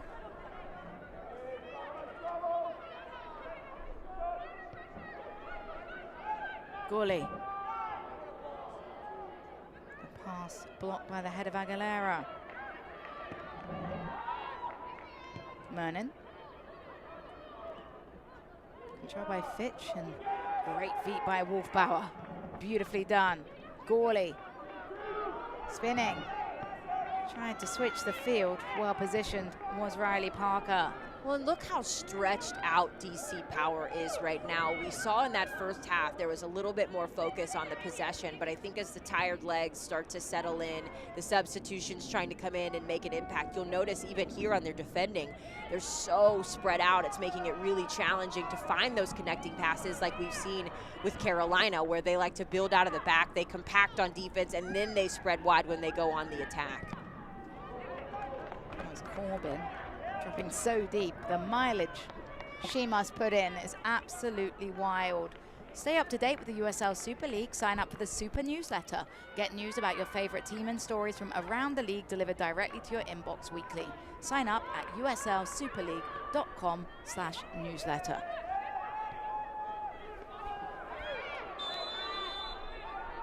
As a foul is called against Colton.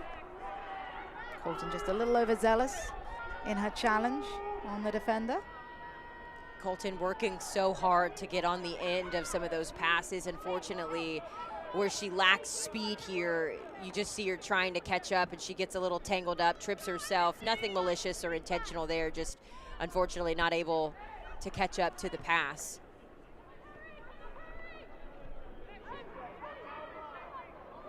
Aguilera loops across forward. Will be handed by Susanna Fitch, but she can only turn it out of play for another attacking throw. Jill Aguilera, another one of those players that probably won't get the kudos that she deserves. She is just so active in this game, and it's wild even just watching her from an analyst position. You'll look up and she's making a driving run into the box, and then you'll turn around and she's sprinting back and recovering on defense. Again, going back to that wing-back style of play, it is certainly a challenge, but she makes it look easy. Harding flashes that one across the face of goal. Now, as we've mentioned before, today is Empowerment Women's Night, and we just have some beauties of where these players started out. Here's Madison Wolfbauer. I mean, Amber Diorio, these retro jerseys. Somehow I think I missed out on getting these opportunities. Katie Duong. In the Barcelona jersey. And it's all about making sure that you're able. Oh, wait a minute. Who approved that? Look at the goalie gloves of Jessica Charman. Well, wait, hang on.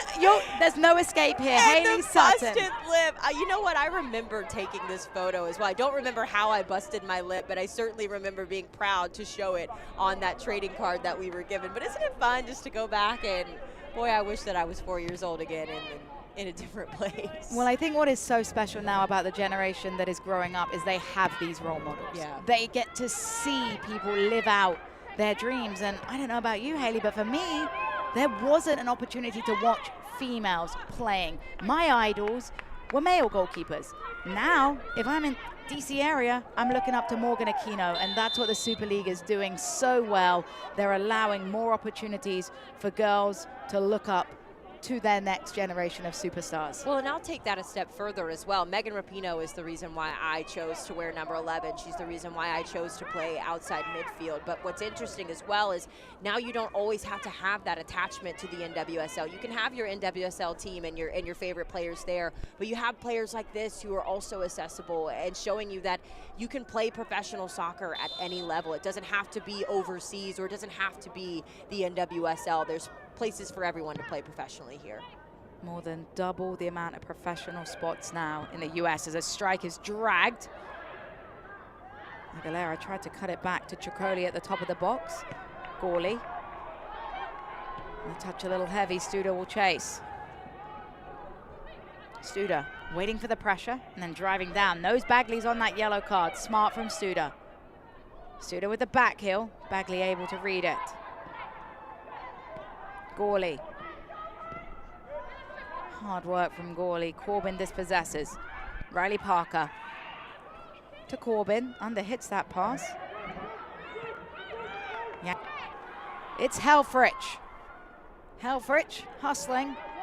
in the end dispossessed, but DC Power with some combination play of their own. And it's just about getting that final pass connected is where they're struggling. They do all of the hard work, and then that final pass either has too much weight on it or not enough weight on it, and then they're having to turn around and transition into defensive play. I think if they can settle in a little bit here and connect a few more passes, those opportunities will start to flow again. We've lost everything. Our screen has completely stopped moving. We can't see anything.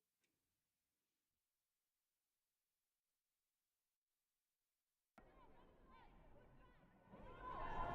Back to you as soon as we can, and we are back after some technical difficulties. Apologies for that. Glad we're able to rejoin you here on Peacock.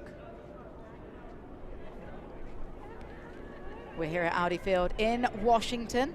Jessica Charm and Haley Sutton, our entire crew, delighted that you're here with us as we approach the final quarter of action in this game.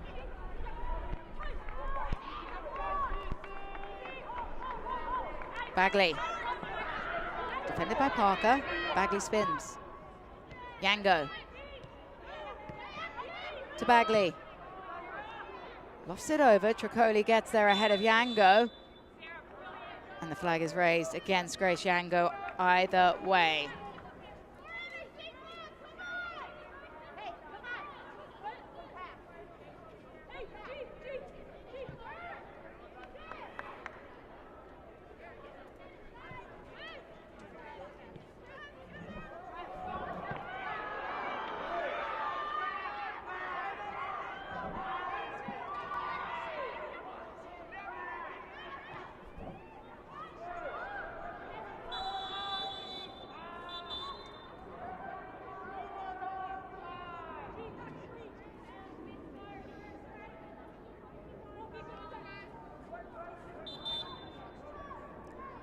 Phil Nana has opted to head to his bench again.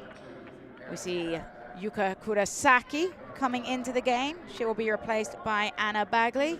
We'll also see Zanetta Wine, the assistant coach for DC Power, who has entered this game now as a player coach. But Zanetta Wine, 34 years of age, has experience all across the world, including the Women's Super League with Sunderland, West Ham United, and in the NWSL with Racing Louisville. Katie DeWong also exits in that sub pattern. So fresh legs for DC Power as they look to chase this game. As an early cross comes in, that was Wine with the early delivery to Gawley. Gawley offside again. She has to be patient. You can see the frustration on her face. Welcome to the game, Zanetta Wine. A beautiful first touch there as she gets settled into this match. But going back to Gawley, you can tell she is getting frustrated with that timing. Carolina just forcing her to play a little bit more patient. She keeps getting caught on the wrong side. I think she has to do a better job of checking her shoulder and recognizing where she is on the field. It's challenging in these dying moments when you're tired and you want to be a little bit lazy, a little bit more lax, but she has to do a better job as that target player. I have a feeling that Zanetta Wine is the sort of coach that brings her boots to practice and is first to jump into 5v2. I may also be describing myself as a coach, Haley.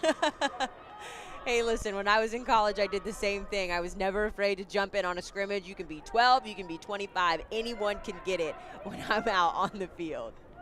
Haley Sutton holds no prisoners. That's why you had the busted lip at 4 years old. That's why I did, because I wasn't afraid of anybody. Here's Wolfbauer. Sends it forwards. A couple of bobbles inside the center circle. Wine was the target. Kurosaki cleans it up. Splitting pass from Colton. It's cleared away by Leshnek Murphy. Kurosaki with a beautiful first touch. She finds Wine.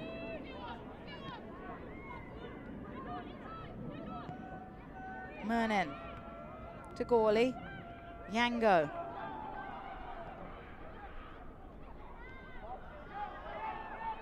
Here comes Yango, and the offside flag is raised again.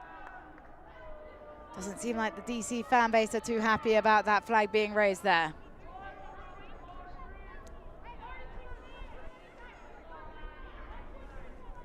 Yeah, the timing of this DC attack has certainly been challenging as we take a look back in the game. Gianna Gorley, as effective as she can be in front of net, she's just getting a little bit too excited off that back line. You can see there as well, not checking her shoulder to see that that last defender is in front of her on the outside. And then again here, you see her sort of just floating, just sort of sneaking on that back line.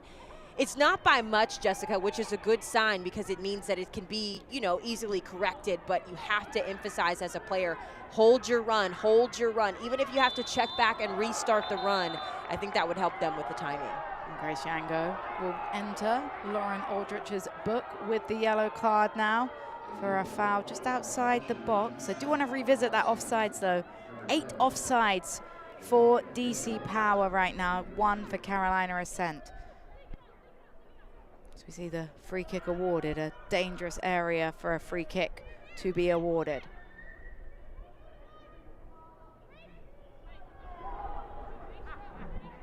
Phil Nana, talk to us about not wanting to give up too many set pieces.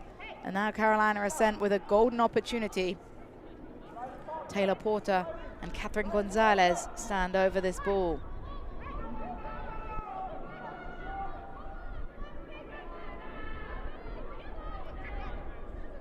I think a big thing for DC as well is to watch out for the second chance opportunity here off the set piece. Porter dinks it forwards, easily headed away by Kurosaki. Back to Gonzalez. That's blocked again. Merrick all the way through. Merrick hits a crossbar. And DC Power breathe again. Dispossessed. Porter, Tricoli, Studer, low cross.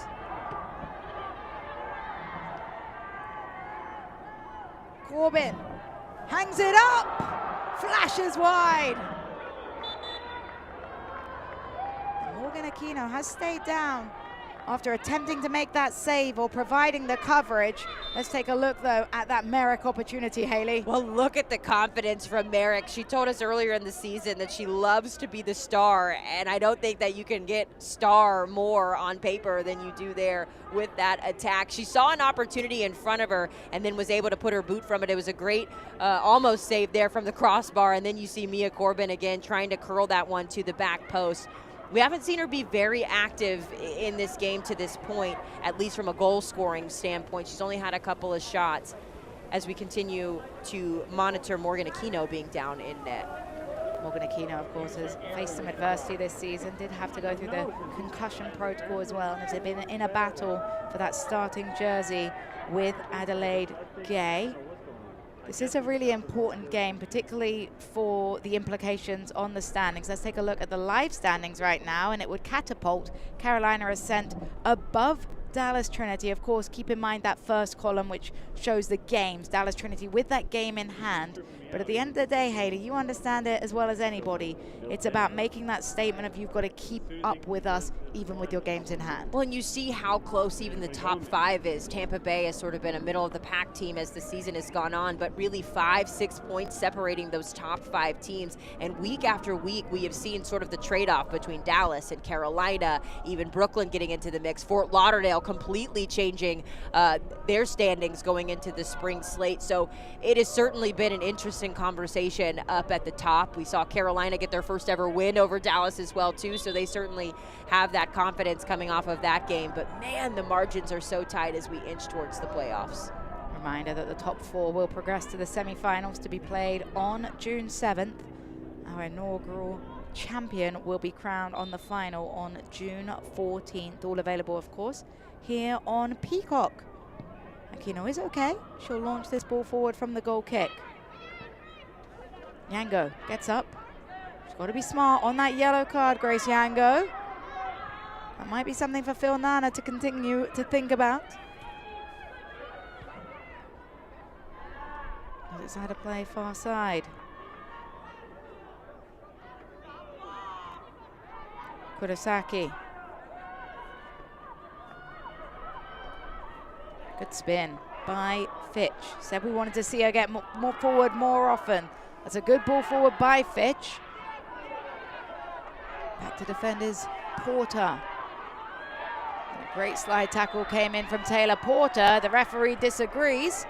Lauren Aldrich blows the whistle, and it's a foul against Porter for that slide tackle. And how about the academy to academy connection there? We saw Carolyn Helfrich working really, really hard on that outside, sort of helping bring an extra defensive presence. And then you see Talbot there, the one getting taken down. These academy players are earning every bit of their minutes today and really making themselves a presence as this game is ticked on. Set pieces important as this one is served in towards the penalty spot. Is headed down, still alive. Kurosaki didn't miss by much.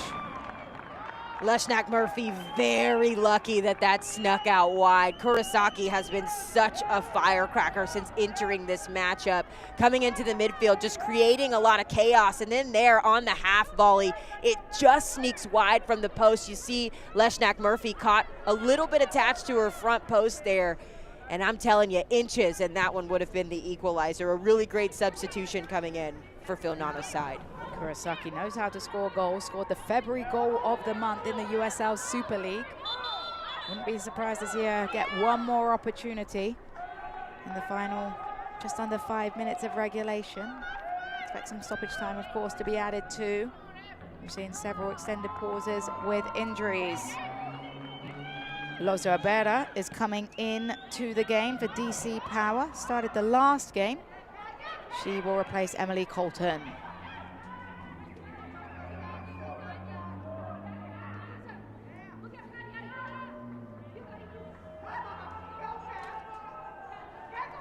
Stay informed about all things Super League. Visit uslsuperleague.com for all the latest information, analysis, and insight into the league.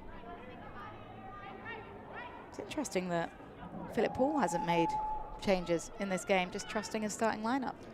Yeah, I was actually thinking about that as we were going through this game and realizing that it was his same starting 11. I think this is the point of the season, though, Jessica, when you can start building on that, right? Early in the fall, you see a lot of substitutions coming in because you want to see what your best 11 is going to be. I think Carolina, as of late, we talked about the 11-game unbeaten streak to start the fall and how they're sort of getting back into that form. Well, now you've got players on the pitch who are going to come in, be impact players for 80, 90 minutes at a time. It's important to have that chemistry on the pitch as you try to stay at the top of the very competitive standings. Sydney Studer. Back to Leshnak Murphy.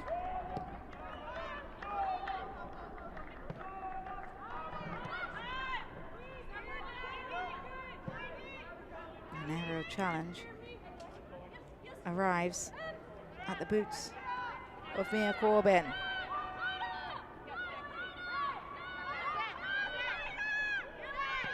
See Loza Abera getting ready for that substitution. Emily Colton aware that this is her last potential touches on the ball. With the ball out of play, we will see Loza Abera, the Ethiopian, getting an opportunity. She did score her first goal as a substitute in Super League, so a player that's not afraid to have an impact off of the bench. Emily Colton sees her night finished, and it was a shift from Colton.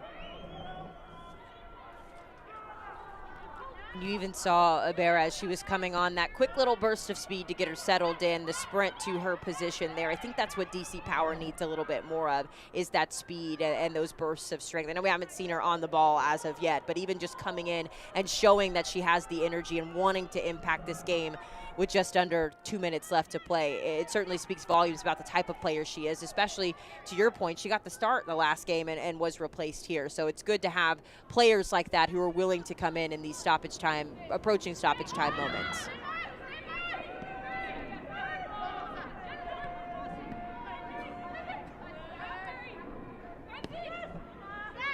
Gawley. Try to head it forward, Studer reads it well. Leshnak Murphy underhits that pass. Yango almost able to get the end of it.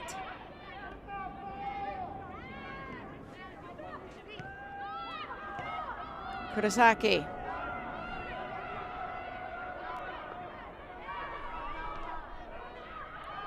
Wolfbauer sees her long clearance blocked away. Here come the Ascent. Corbin is ahead. Corbin is found. Mia Corbin couldn't get there ahead of the defensive efforts. Merrick. It's just sent clear out the back by Jenna Butler. It's a game of keep away right now for Carolina Ascent as they look to drain the clock. Gonzalez will chase. Gonzalez is offside. I imagine Coach Poole's side content to let that one roll through. We have confirmation of 4 additional minutes. Enough time for something to happen if DC Power can get the ball up the other end of the pitch. But the theme of their spring has really been these close games. Every defeat they have had has been by the lone 1-goal margin in this spring section of the season.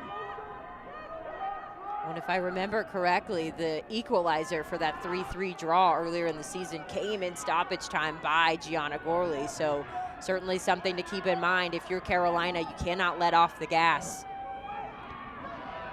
Gianna Gorley is known for her last-minute expedites. She'll see if she can do something here.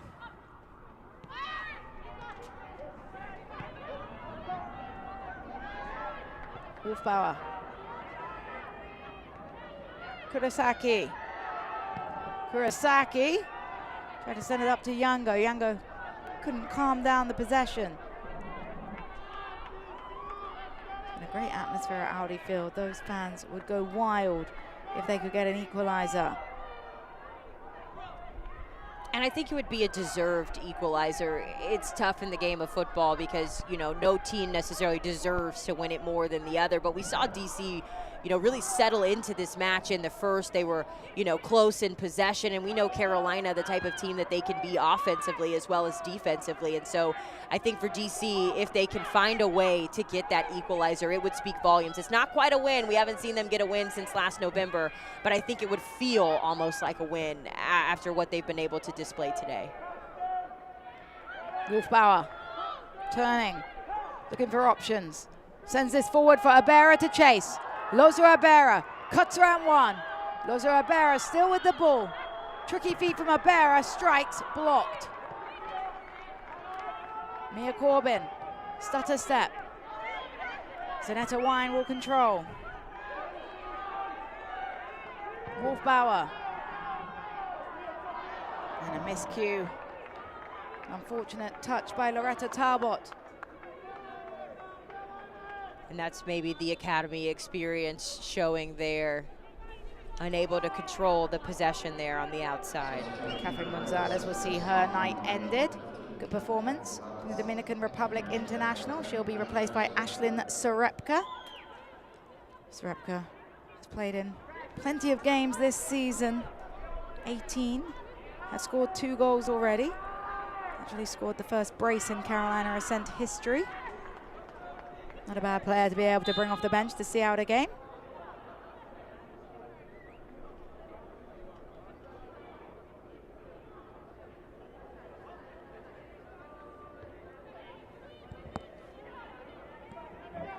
Yango. Gorley. Gorley. Ball strikes the chest of Studer. Be cushioned down by Wine. Wolfbauer hangs across, headed clear. Carolina Ascent suffering but defending well. And I wish DC would have held on to the possession for just a little bit longer. I know time's not on their side, but they had a little bit more opportunity to build just a little bit. Great move by Wine. Zanetta Wine plays it down the channel. Helfrich will chase and earn a throw-in. It's go time for DC Power if they are going to find a way to force a point. Yango. Wine. Back to Kurosaki. Wolfbauer.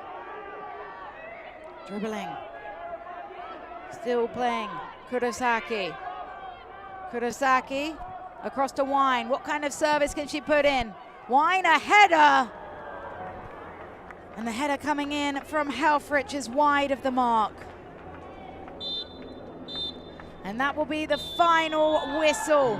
Carolina Ascent keeps on climbing, and they climb back to the top of the table for DC Power. A familiar story, a 1-goal margin.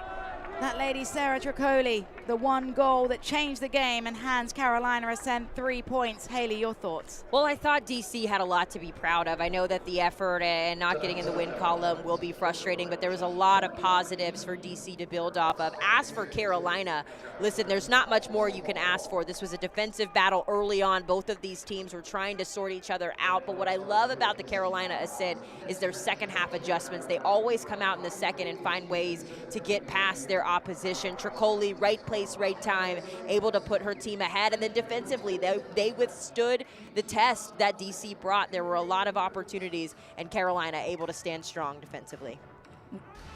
Well, we've got post-game action coming up shortly, but the final score from Audi Field, it's a Carolina Ascent victory, 1-0 over DC Power FC. Stick with us for post-game interviews and highlights up next on Peacock.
Welcome back to USL Super League on Peacock from Audi Field. Final score, Carolina Ascent with the 1-0 victory over DC Power FC. The lone goal coming from Sarah Tricoli, who we are now joined with on the sideline. Sarah, congratulations on the goal, on the victory, on Carolina Ascent being top of the table again. What are all the emotions right now? Obviously, we feel really good, right? When we started the season, we were struggling with scoring a bit. So ever since Lexington, I feel like the floodgates have kind of opened. Obviously, tonight was like a hard battle. DC's always a really good team to play, so it was good to get the win away. Yeah, I want to talk about the defensive effort from you guys, because it seemed like DC Power from the opening whistle was really putting an emphasis on scoring. What'd you think of the defensive effort from your team today? Honestly, they were huge tonight from the start of the whistle to the end. Obviously, DC was hounding us in the last 10 minutes, and our defense held it down the whole time, whether it was holding the line or just winning balls in the air. They really stepped up for us tonight. Jessica mentioned top of the table again, but we know that this is a grind down to the playoffs. How do you sort of continue the momentum and stay grounded in these moments? Yeah, obviously it's just game by game, right? We have Brooklyn again on Saturday, so this win is good. We celebrate today, but then we look forward to Brooklyn on Saturday. Well, Sarah, thank you so much for your time. Go enjoy those celebrations. Thank you. That was Sarah Tricoli. As we know, final score 1-0, but let's take a look at the highlights that we had in this close matchup. And Haley, Carolina Ascent started brightly. Yeah, they looked like their traditional Carolina Ascent form out here. The possession, the build-up. Riley Parker with a great look on net here. She makes the cross, gets the defender to commit. It ends up being a great save from Morgan Aquino in net. We would see a huge turning point here in the 58th minute. Ball sneaking through for Emily Colton and trying to maintain the possession on this as she cuts in, but Carolina able to snip it away, and then just getting the opening shot there, wide open space. Challenges Lesnick Murphy, but still unable to find the back of the net. And from this moment of the save, one big punt forward would lead to some scrappiness that would eventually capitalize on. I think scrappy is the perfect way to describe it. Listen, it was beautiful build-up from Carolina. Again, their bread and butter, working it in the middle, sending it out wide. Parker trying to find Corbin. Instead, it falls to the feet of Tricoli, who ends up getting the game winner here. But this is why it's so important to continue your run. A veteran player in the right spot. She's able to tuck it away, all finesse on that finish. Well, what do they say? All goals count the same? All goals count the same. I wish this one would have went in selfishly, because what a strike that was. It certainly challenged challenged the post, I should say, from Merrick. She loves being a game maker. Unfortunately, that one not quite the dip, but it certainly threatened. And then DC with one final opportunity on the set piece. I thought this one was going in from Kurosaki. Great pace on the finish. She gets all the way through the laces, unfortunately just doesn't get the bend, and DC comes up short. So just the one goal in the game. As we take a look at the statistics, to me, Haley, what stands out is DC Power created 8 shots, but only one of them forced a save. And it's double-sided, right? We want to applaud the offensive effort, because to get to where you want to be, you have to have a starting point, but they have to be a little bit more clinical. We saw Gianna Gurley leave so many opportunities on the table, so a lot to build from if you're Phil Nana's squad. But hey, for Carolina Ascent, this is what we've seen from them as the season has gone on. Philip Poole likes the confidence that his players are playing with, and as we heard from Tricoli, the goals are finally starting to fall.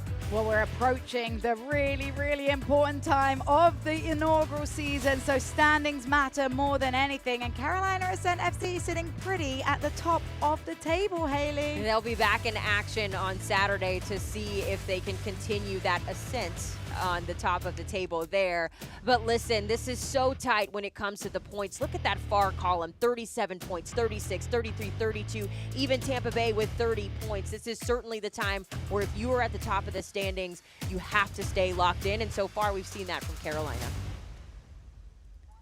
Well, it has been an interesting Tuesday night of USL Super League action. Carolina Ascent able to get it done against a resilient DC Power side. The 1-0 victory away from home. For my broadcast partner, Haley Sutton, I've been Jessica Charman.